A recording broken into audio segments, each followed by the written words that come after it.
7.000 yang sudah dihapuskan dan masih akan menunggu sekitar 900 ribuan UMKM yang belum dihapuskan hutang macetnya. Assalamualaikum warahmatullahi wabarakatuh. Apa kabar teman-teman semuanya? Semoga semua dalam keadaan sehat walafiat ya. Di hari Senin ini diberikan kesehatan, keselamatan, kemurahan rezeki, keberkahan, dan apapun itu yang kalian lakukan dilancarkan. Amin amin ya rabbal alamin. Oke teman-teman, kali ini saya akan membahas tentang 67.000 hutang sudah dihapuskan, 900.000 sedang menunggu antrian. Nah, apakah ini ada hutang-hutang kita? Kita akan bahas secara tuntas. Tapi sebelumnya saya harapkan kalian semua yang sudah subscribe channel ini agar channel ini terus berkembang dan dapat memberikan informasi terbaik buat kalian yang galbay. Oke teman-teman, ini dia buat kalian.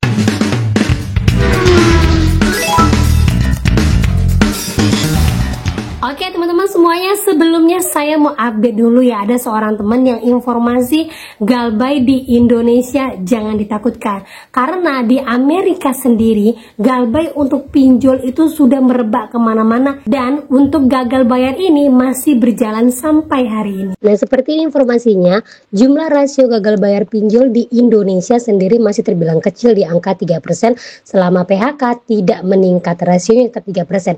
Jadi jangan takut Anda semua jika gagal bayar, itu semua permainan politik Paman Sam buat gerakin ekonomi.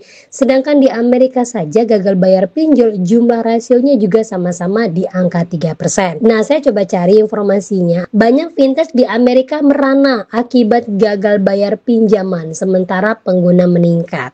Diinformasikan perusahaan fintech di AS memberikan pinjaman kepada konsumen dengan sektor kredit yang buruk.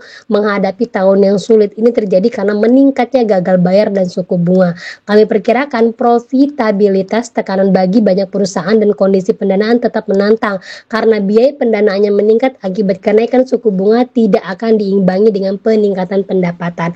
Jadi intinya pendapatan di Amerika itu sedang tidak baik-baik saja sehingga banyak orang yang gagal bayar. Jadi intinya teman-teman ya, kasus gagal bayar itu tidak hanya ada di Indonesia. Di belahan dunia manapun itu kasus gagal bayar banyak. Jadi rugi kalau kita masih terus-terusan gaya lubang tutup lubang hanya gara-gara ketakutan kita. Tuh teman-teman ya, jadi nggak usah khawatirkan, bukan kalian saja di Indonesia yang galbay, di belahan bumi lainnya semua orang juga galbay, dan pemerintah itu tahu akan hal ini, makanya orang yang galbay sampai detik ini hukumnya masih perdata. Terlebih lagi buat teman saya yang ini, kalau kalian galbay jangan coba-coba kalian menggunakan jasa apapun. Di sini saya tekankan sekali lagi, jangan menggunakan jasa apapun kalau kalian sendiri tidak sanggup dengan apa yang sudah kalian lakukan. Seperti ini informasi. Sore Mbak, saya mau curhat, saya telat nemu postingan Mbak. 6 bulan lalu saya udah kejebak pinjol nomor 80 juta.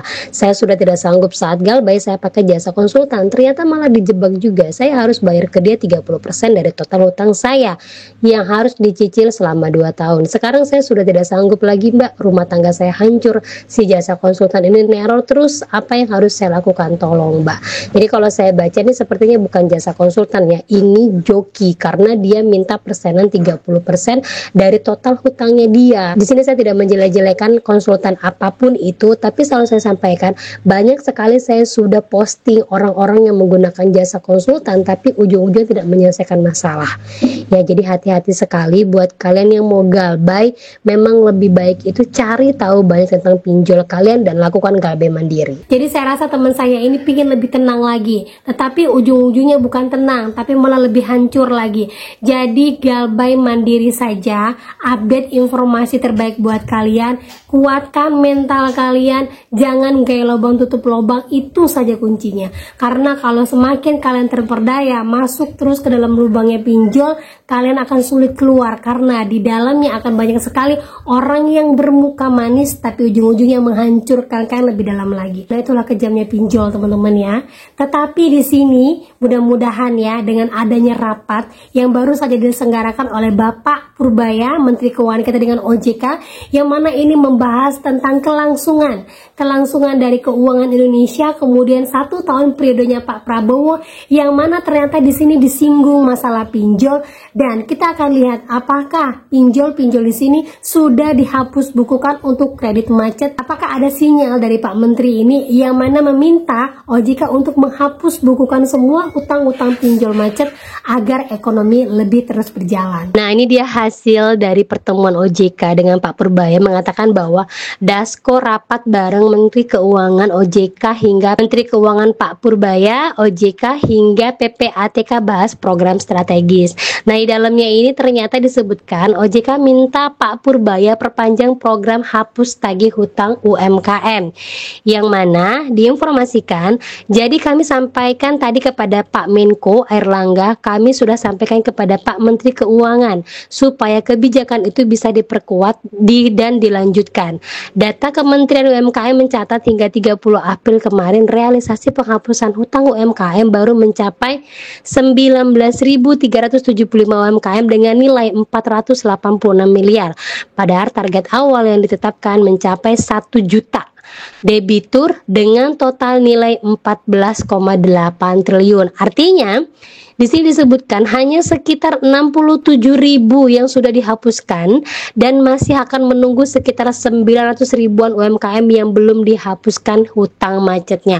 Jadi di sini teman-teman ya, kalau kalian lihat vlog saya sebelumnya, ada beberapa pinjol-pinjol yang sudah dihapus bukukan, mau itu pinjol besar, pinjol kecil, hutang dari tahun 2022, 2023, semuanya dihapus bukukan. Nah, ini imbas dari adanya program pemerintah untuk menghapus segala hutang kredit macet yang bisa menghambat perekonomian. Dan sekarang OJK meminta hapus buku hutang-hutang macet itu diperpanjang. Artinya baru sekitar 19.000 orang yang sudah terrealisasi, masih ada 1 juta lebih lagi orang yang akan dihapus bukuan hutangnya. Dan mudah-mudahan itu termasuklah kita. Sekalipun itu UMKM, ingat saja pinjol juga banyak permodalannya untuk UMKM.